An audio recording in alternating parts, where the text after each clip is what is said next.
धैर्यपूर्वक पूरे मन से अंत तक इस दिव्य ज्ञान को सुन लीजिए, क्योंकि जिसने भी गीता के उपदेशों को आत्मसात कर लिया उसकी हर चिंता समाप्त हो गई, हर दुख दूर हो गया और जो कुछ भी उसने जीवन से चाहा वह उसे अवश्य प्राप्त हुआ। श्रीमद् भगवद गीता का सबसे पहला उपदेश यही है कि यदि कोई आपका अपना है या आपसे बड़ा है तो उसका अपने प्रति गलत व्यवहार कभी भी सहन नहीं करना चाहिए। यह गीता का उपदेश हमारी जीवन से भी जुड़ा है। हम भी अपने मन की अधिकांश तकलीफों को यह सोचकर जीवन भर सहते रहते हैं कि यह तो मेरा अपना है, यह तो मेरा बड़ा है, इसे हम कैसे कुछ कह सकते हैं। हम सोचते हैं कि यदि हमने सहन नहीं किया और कुछ कह दिया तो हमारे रिश्ते ही खराब हो जाएंगे, समाप्त हो जाएंगे। पर सोचने की बात यह है कि वह व्यक्ति अपना कैसे हो सकता है जो हमारी तकलीफों की वजह हो। अपना तो वही होता है जो हमारी पीड़ा को दूर कर दे। इसलिए गीता का यह उपदेश है कि किसी को भी अपना लाभ मत उठाने दो, किसी को भी स्वयं पर अत्याचार मत करने दो, क्योंकि आप जितना सहेंगे लोग उतना ही आपको सहन करने के लिए मजबूर करेंगे। गीता का पहला अध्याय अर्जुन विषाद योग और दूसरा अध्याय सांख्य योग है। उसके आरंभ में अर्जुन ने श्री कृष्ण से अपना दुख प्रकट किया। उसने कहा, हे केशव, मैं कौरवों से कैसे युद्ध कर सकता हूं? यह सब तो मेरे अपने ही हैं। मैं कैसे भीष्म पितामह और द्रोणाचार्य से युद्ध करूं? वे दोनों मेरे पूजनीय हैं। इन्हें मारने से अच्छा है कि मैं भिक्षा का अन्न खाकर जीवन गुजार लूं। जिन कौरवों से मैं युद्ध करने जा रहा हूं वे सब धृतराष्ट्र के पुत्र मेरे भाई हैं। इन्हें मारने से अच्छा है कि मैं सन्यासी बन जाऊं। तब श्री कृष्ण ने अर्जुन से कहा, यहां कौन अपना है और कौन पराया है? जो अधर्म करता है उसके साथ युद्ध करना तुझे मोक्ष और मुक्ति देगा। तू अपने इस मन के मोह को त्याग दे, नहीं तो जगत तेरा उपहास करेगा, तुझे कायर कहेगा। बात अपने या पराये की नहीं है, बात धर्म और अधर्म की है, सही और गलत की है। यदि तू गलत को सहन करेगा और उसका अंत नहीं करेगा तो गलत करने वाले को और बल मिलेगा और वह और भी गलत करेगा। इसीलिए मोह का त्याग कर युद्ध कर। महाभारत में एक प्रसंग आता है जब अर्जुन का पुत्र अभिमन्यु युद्ध में वीर गति को प्राप्त हुआ। अर्जुन बहुत दुखी हुआ, विलाप करने लगा और श्री कृष्ण से बोला, मेरा पुत्र अभिमन्यु चला गया, मैं यह पीड़ा सहन नहीं कर सकता, मैं भी अपने प्राण त्याग दूंगा। तब श्री कृष्ण अर्जुन को आत्माओं के लोक में ले गए। वहां अभिमन्यु आनंद पूर्वक विराजमान था, क्योंकि उसने क्षत्रिय के अनुरूप आचरण किया था, अतः उसे उत्तम लोक प्राप्त हुआ। जब अर्जुन ने अभिमन्यु को देखा तो हर्षित होकर उसे गले लगाया और बोला, हे पुत्र, तेरे बिना मैं जी नहीं सकता, मैंने तो जीवन की सारी आशा त्याग दी है। तब अभिमन्यु ने कहा, आप कौन हैं? अर्जुन ने उत्तर दिया, मैं तेरा पिता हूं, तू मेरा पुत्र है अभिमन्यु। अभिमन्यु बोला, कौन पिता, कौन पुत्र? मेरे हजारों जन्म हुए हैं, किसी जन्म में आप मेरे पिता बने और किसी जन्म में मैं आपका पिता बना। आत्मा का न कोई माता होता है न कोई पिता। यह सुनकर अर्जुन का मोह समाप्त हो गया। यही गीता का पहला उपदेश है। यहां कोई अपना पराया नहीं है। जो कठिन समय में, दुहक के समय में हमारा साथ दे वही अपना है, शेष सब पराए हैं। गीता का दूसरा उपदेश है, हमें अपने मन पर नियंत्रण रखना चाहिए। भगवान श्री कृष्ण अपने इस उपदेश में कहते हैं कि जिस व्यक्ति ने अपने मन पर विजय प्राप्त कर ली है उसका मन उसका मित्र बन जाता है, परंतु जिसने अपने मन को वश में नहीं किया उसका वही मन उसका सबसे बड़ा शत्रु बन जाता है। हमारा मन चंचल अवश्य है, किंतु यह हमारे अधीन है। यह हमारी अनोखी शक्ति है जिसका यदि सही उपयोग किया जाए तो हम किसी भी बाधा को पार कर सकते हैं। आपका मन, विशेषकर आपके विचार, आपके जीवन में सकारात्मकता या नकारात्मकता का निर्माण करते हैं। यह आपकी शक्ति भी बन सकते हैं और यदि नियंत्रण से बाहर हो जाए तो आपके जीवन का सबसे विनाशकारी बल भी। इसलिए जीवन को सही दिशा में ले जाने के लिए आवश्यक है कि हम अपने मन पर पूर्ण नियंत्रण रखें और इसे अपने अनुकूल कार्य करने की आदत डालें। भगवत गीता में भगवान श्री कृष्ण कहते हैं, मन का चंचल होना उसका स्वभाव है। हमारा मन यह सोचता है कि अगर वह अलग अलग बातों पर लगातार विचार करता रहेगा तो वह हमें हर मुसीबत और संकट से बचा लेगा, परंतु यह भ्रम है। वास्तव में हम अपने जीवन का बहुत बड़ा हिस्सा केवल सोचते रहने और चिंता करने में बर्बाद कर देते हैं। क्या आप किसी कौवे को कह सकते हैं कि वह कांव कांव की आवाज न करे? क्या आप किसी मेंढक से कह सकते हैं कि वह पानी देखकर छलांग न लगाए? ठीक वैसा ही हाल हमारे चंचल मन का है। जीवन में कुछ भी हो, अच्छा या बुरा, हमारा मन उस पर कांव कांव करने लगता है। यहां कांव कांव से मेरा अभिप्राय है चिंता करना, व्याकुल होना। कई बार कोई बुरी बात अभी घटी भी नहीं होती और हमारा मन पहले ही उसकी लपटें उठाने लगता है। कभी कभी तो ऐसा प्रतीत होता है कि जैसे हम में से कई लोग सिर्फ परेशान होने के लिए ही जीते हैं। हमारी अधिकांश समस्याएं, पीड़ाएं और दुविधाएं हमारे मन की घड़ी हुई कहानियां होती हैं। ध्यान रखें, आपकी परेशानी सिर्फ आपके मन की एक स्थिति है। इससे छुटकारा पाने के लिए आपको स्वयं ही शांत मन से उपायों पर कार्य करना होगा। यदि आप चाहते हैं कि आपका मन शांत हो तो आइए इसे एक कहानी के माध्यम से समझते हैं। एक सेठ के पास बहुत धन संपत्ति थी, किंतु फिर भी उसके मन को शांति नहीं थी।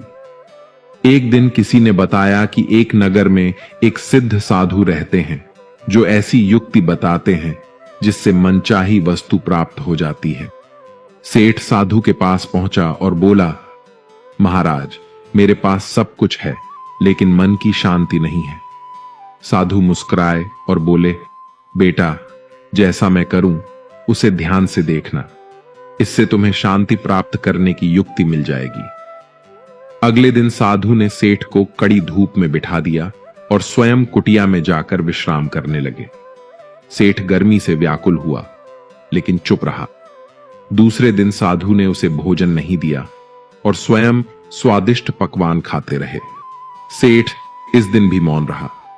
तीसरे दिन जब सेठ का धैर्य टूटने लगा और वह क्रोधित होकर वहां से जाने लगा, तभी साधु बाहर आए और बोले, क्या हुआ पुत्र? सेठ ने कहा, महाराज, मैं बड़ी आशा लेकर आया था, परंतु यहां तो केवल निराशा ही मिली। साधु मुस्कुराए और बोले, मैंने तो तुम्हें शांति की युक्ति बता दी। पहले दिन जब मैं कुटिया में छाया में बैठा और तुम्हें धूप में रखा, तब मैंने बताया कि मेरी छाया तुम्हारे काम नहीं आएगी। दूसरे दिन जब मैंने तुम्हें भूखा रखा और स्वयं भरपेट खाया, तब समझाया कि मेरी साधना से तुम्हें सिद्धि नहीं मिलेगी। ठीक उसी प्रकार शांति भी तुम्हें अपनी मेहनत, अनुशासन और पुरुषार्थ से ही प्राप्त होगी। मैं तुम्हारे मन को शांत नहीं कर सकता, यह कार्य केवल तुम स्वयं ही कर सकते हो। यह सुनकर सेठ की आंखें भर आईं। उसने साधु को प्रणाम किया और अपने घर लौट आया। साथियों, मन को शांत करने के लिए हमें क्रोध और बुरे विचारों से बचना होगा। जब तक हमारे भीतर क्रोध और अशुभ विचारों का प्रभाव रहेगा, तब तक उसमें प्रेम और शांति का प्रवाह नहीं हो सकता। गीता का तीसरा उपदेश यह है कि मृत्यु से डरना बिल्कुल व्यर्थ है। श्री कृष्ण ने गीता में कहा है, यह संसार मृत्यु लोक है। जिसका भी जन्म हुआ है वह एक दिन अवश्य मरेगा।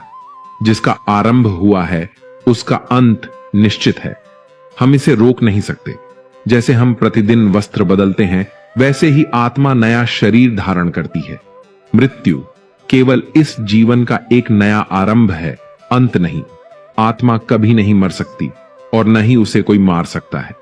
लेकिन मृत्यु का भय मनुष्य को सबसे अधिक सताता है। किसी प्रिय के जाने का दुख भी इंसान को सबसे ज्यादा होता है। एक पेड़ में दो पक्षियों का जोड़ा रहता था। दोनों में अत्यंत प्रेम था। उन्होंने 7 जन्म तक साथ जीने मरने की कस्में खाई थीं। एक दिन एक शिकारी आया और उसने पेड़ पर बैठे मादा पक्षी को तीर मार दिया। तब नर पक्षी विलाप करने लगा। मैं तुम्हारे बिना कैसे जी पाऊंगा। काश तुम्हारी जगह मेरी मृत्यु हो जाती और मेरा जीवन तुम्हें मिल जाता। वह रो रो कर विलाप करता रहा। इतने में शिकारी ने दूसरा तीर चलाया और नर पक्षी को भी मार दिया। वास्तविकता में यह कहानी हमारी ही है। जब कोई मरता है हम विलाप करते हैं, परंतु यह भूल जाते हैं कि एक न एक दिन हमारा जीवन भी समाप्त हो जाएगा। हम भी मृत्यु के उसी वृक्ष पर बैठे हैं। शरीर का मिटना हमारा अंत नहीं है। श्री कृष्ण ने अर्जुन से कहा, हे अर्जुन, तेरे और मेरे अनंत जन्म हुए हैं। तुझे याद नहीं है, पर मुझे सब याद है। जो व्यक्ति इस सत्य को समझ ले कि मैं इस संसार में कुछ समय के लिए आया हूं, उसके जीवन के सारे झगड़े, दुख और चिंताएं समाप्त हो जाती हैं। जब जाना ही है तो दुख किस बात का।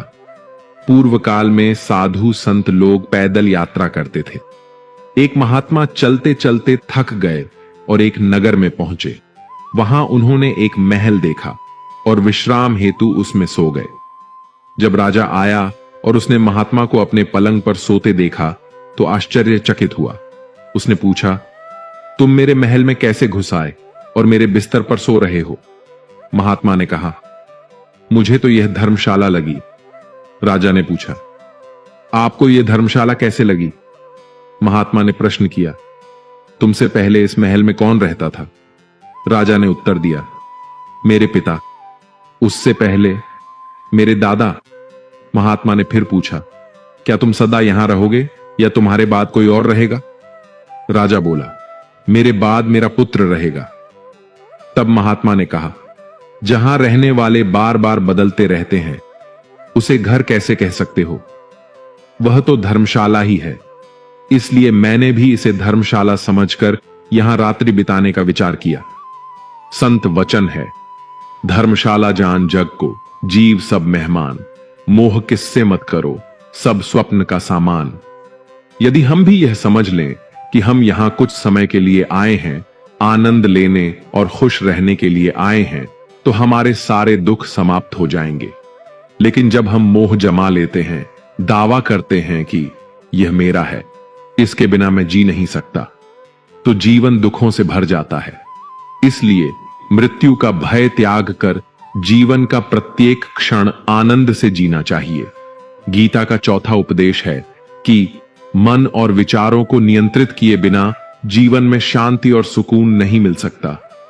अर्जुन ने श्री कृष्ण से कहा, मेरा मन सब जानता है, सही और गलत में भेद कर सकता है, फिर भी नियंत्रित नहीं रहता। मैं जो करना चाहता हूं वह कर नहीं पाता और जो नहीं करना चाहता वही करने को बाध्य हो जाता हूं। इसी कारण मैं बेचैन हूं और मुझे शांति नहीं मिलती। श्री कृष्ण ने कहा, इसके लिए तुझे अभ्यास करना होगा। मन और विचारों से थोड़ा अलग होकर उन्हें सही दिशा में ले जाने की प्रैक्टिस करनी होगी। जब तक तू अपने मन और विचारों की गुलामी नहीं छोड़ता, तब तक जीवन में शांति संभव नहीं है। एक राजा भी इसी समस्या से जूझ रहा था। उसके पास सब कुछ था, धन, साम्राज्य, वैभव, फिर भी मन बेचैन था। वह गुरुजी के पास गया और कहा, मुझे शांति नहीं मिल रही। गुरुजी बोले, यदि नगर में कोई ऐसा व्यक्ति मिले जिसने सच्चा सुकून पाया हो तो उसका कुर्ता पहन लेना, तुम्हें भी शांति मिल जाएगी। राजा प्रसन्न हुआ और घोषणा कराई, जो भी व्यक्ति शांत हो चुका है, सुकून पा चुका है, वह अपना कुर्ता मुझे दे, बदले में जितना चाहे धन ले ले। लेकिन कोई आगे ना आया। सबको एक दूसरे की सच्चाई मालूम थी, किसी को शांति प्राप्त नहीं थी। सैनिकों ने ढूंढते ढूंढते एक महात्मा को देखा जिनके चेहरे पर गहरी शांति थी। वे राजा के पास लाए गए। राजा ने पूछा, क्या आपको शांति और सुकून मिल चुका है? महात्मा ने उत्तर दिया, हां महाराज, मुझे पूर्ण शांति प्राप्त है। न कोई चिंता, न लालच, न इच्छा। राजा प्रसन्न होकर बोले, कृपया अपना कुर्ता मुझे दीजिए, बदले में जो चाहें मैं दूंगा। महात्मा मुस्कुराए और बोले, महाराज, शांति तो मुझे मिल गई है, पर मेरे पास पहनने के लिए कुर्ता ही नहीं है जो आपको दूं। राजा स्तब्ध रह गया। उसने सोचा, जिसके पास पहनने को कुर्ता तक नहीं है वह भी शांत है, और मैं सारे वैभव के बावजूद बेचैन हूं। तब उसे समझ आया कि शांति बाहर की वस्तु नहीं, भीतर की स्थिति है। यही गीता का उपदेश है। मन को नियंत्रित करना सीखो, तभी जीवन में सच्ची शांति मिलेगी। गीता का 5वां उपदेश है कि वासना, क्रोध और लोभ सर्वनाश का कारण है। ये तीनों ही नरक के द्वार हैं। जिस मनुष्य में ये अवगुण होते हैं वह दूसरों को दुख पहुंचाकर केवल अपने सुख और स्वार्थ की पूर्ति करता है। अत्यधिक वासना, क्रोधी स्वभाव और लोभ ये जीवन का सुख छीन लेते हैं और रिश्तों में जहर घोल देते हैं। इन्हें नरक का द्वार इसलिए कहा गया है क्योंकि इनमें फंसा हुआ व्यक्ति जीते जी नरक का अनुभव करता है। गीता का 6वां उपदेश यह है कि सब भगवान एक ही हैं, कोई छोटा बड़ा नहीं है। सब परब्रह्म परमात्मा के अलग अलग रूप और नाम हैं। श्री कृष्ण ने गीता के 10वें अध्याय विभूति योग में बताया है कि जितने भी जगत के देवता हैं वे सब उनकी ही विभूतियां हैं।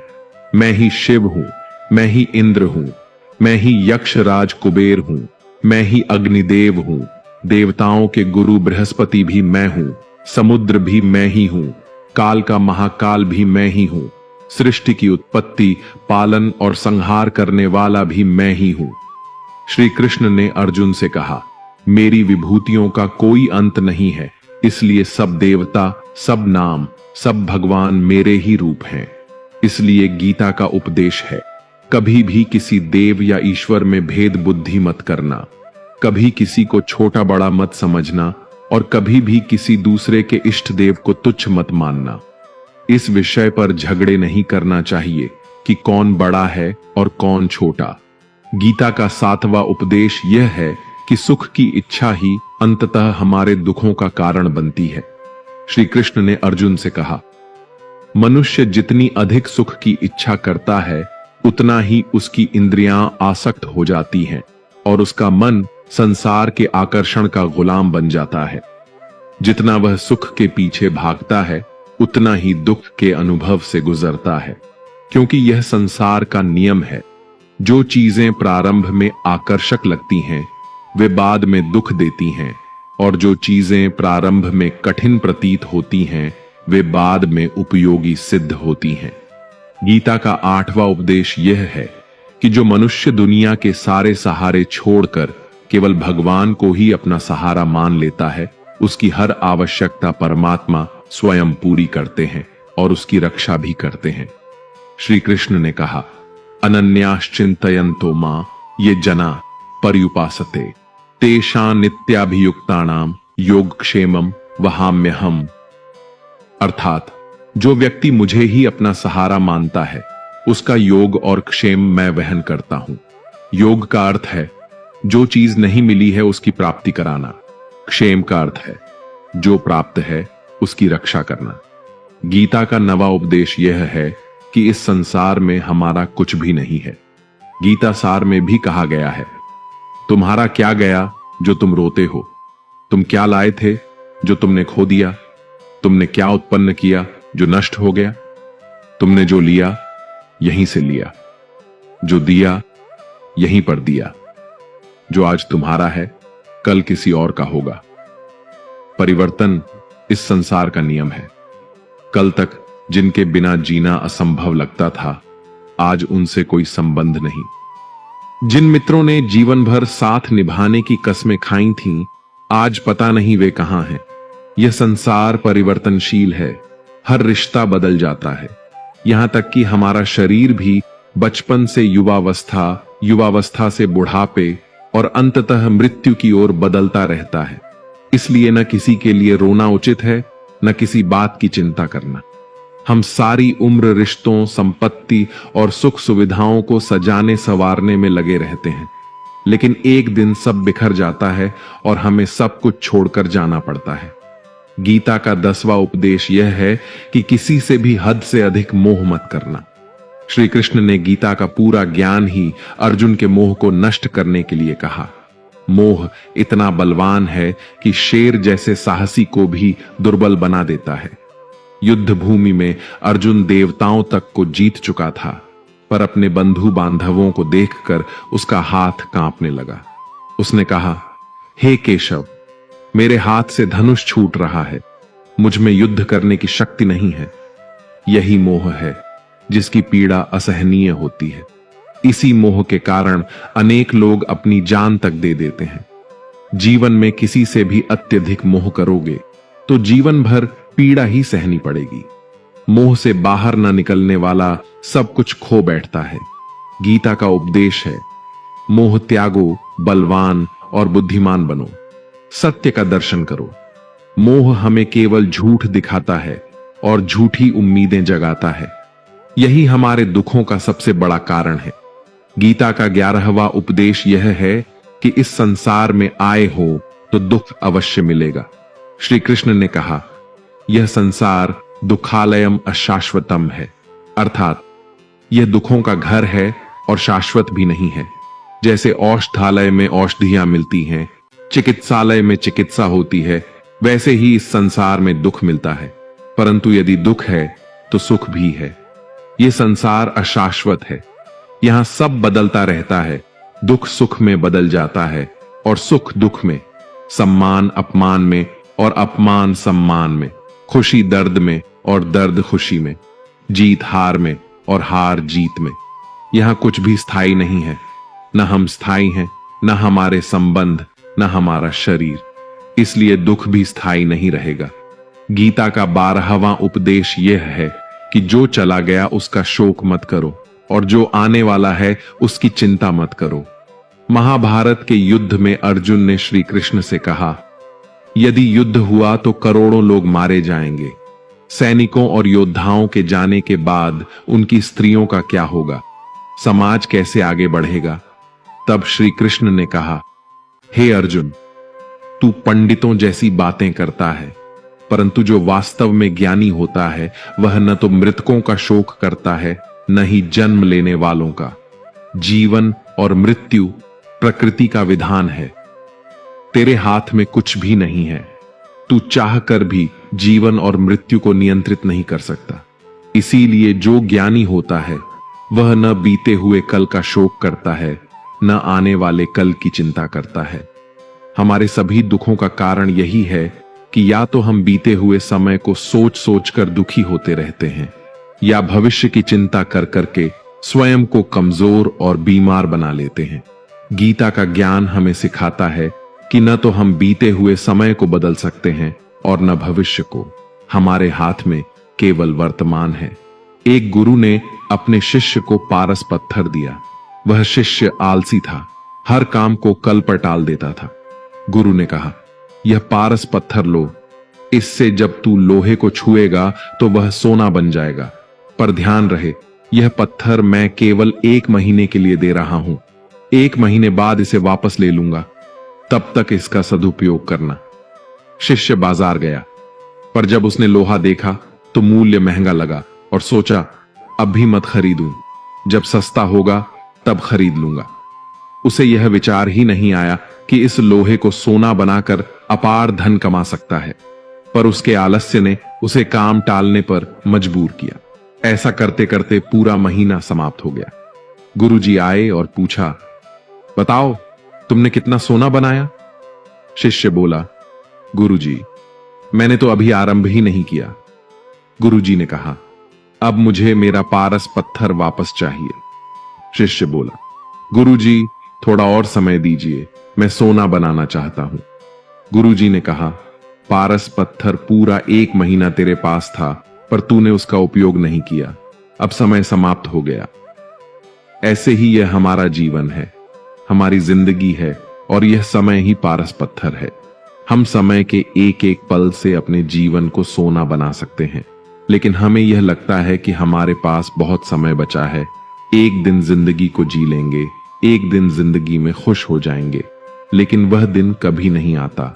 हम जिंदगी भर भागते रहते हैं, चिंता करते रहते हैं, दुखी होते रहते हैं, पर जिंदगी को जीना और खुश रहना हम भूल जाते हैं।